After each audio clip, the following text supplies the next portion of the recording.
For Christie's sake, they're at it again. Democrats in New Jersey State Assembly resurrecting that class war chestnut known as the millionaire's tax. Now, New Jersey Governor Chris Christie already rejecting this surcharge last year, promising to do so again this year, but they really keep at it every year. Fran Tarkenton says time to burn that playbook. But Fran, they keep bringing it back. Why? You know, it's so sad. Tax and spin never has worked. A millionaire's tax has been tried time and time again, never worked. Ask the state of Maryland how it worked out for them, and including the state of New Jersey. They tried it a few years ago. It didn't work. Tax and spend has never made any civilization great, and certainly hasn't made America great. Obviously, the logic behind this is that it's an argument that on paper makes sense if you pit classes against one another and frame it. Look, you're giving them a tax break while all of a sudden we're cutting education and a lot of other benefits to our kids, something the president mentioned just today. What do you think when you hear that kind of stuff? Well, there's a whole other story there. Tax reform, we need to have that right now. Our revenue system is broken, and we need to reform tax. And I think that we need to lower the corporate tax, the individual tax rate, but I do believe that we ought to get rid of most of the deductions. Even the oil companies said a few weeks ago, we'll get rid of our deductions if everybody else will. Right now, the average corporate tax rate is 20%, not 39%. The entrepreneurs, the engine that provides the jobs in America, we're paying the full 39% and something beyond that. That needs to change, because right now, we've had the worst performance of small business job growth in the last 10 years. And that is the job engine that will get the economy going back and get the jobs back up. And right now, it's stymied. Fran, I don't think the president likes you. Not you specifically. Well, I'm sure he's a big fan, as we all are.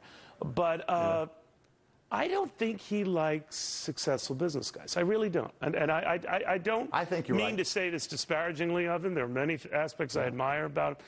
I think he's a good dad and all of that. Screws up on his kids' ages. That's okay. So do I. But I really think that when push comes to shove and you read him at his unguarded moments, at a couple of them in the press conference today, CEOs whine about regulations. They always have, always will, paraphrasing the president. The rich guys and their private jets, they're always looking for an edge, and they're always selfish, et cetera, et cetera.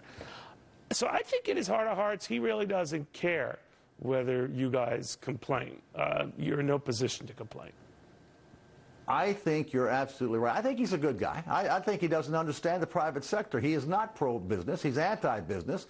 He's pro-union, and I'm not anti-union, but that's not going to bring America back, and that's not going to give us the innovation and creativity that has made us a special, special country. But We're the envy of the world. See, my point, Fran, is he can't even fake it. No, he can't.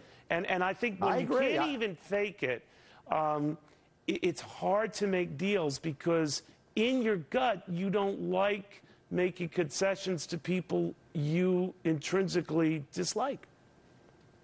Well, you know, many of us, maybe you too, I had a paper out when I was 7 years old in Washington, D.C.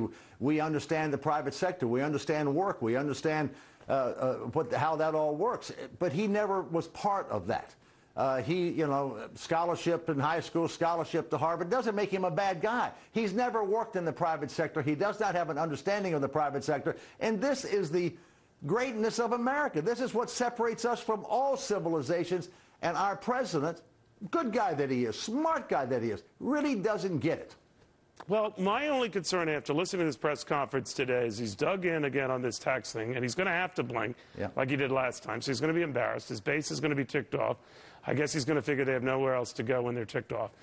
But do we get past this whole debt thing, and is that a worry to you if we don't?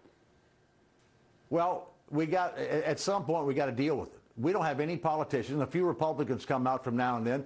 We don't have any politician who wants to deal with the bad news. Bad news does not get better with age. The signs are there. We're facing an economic disaster.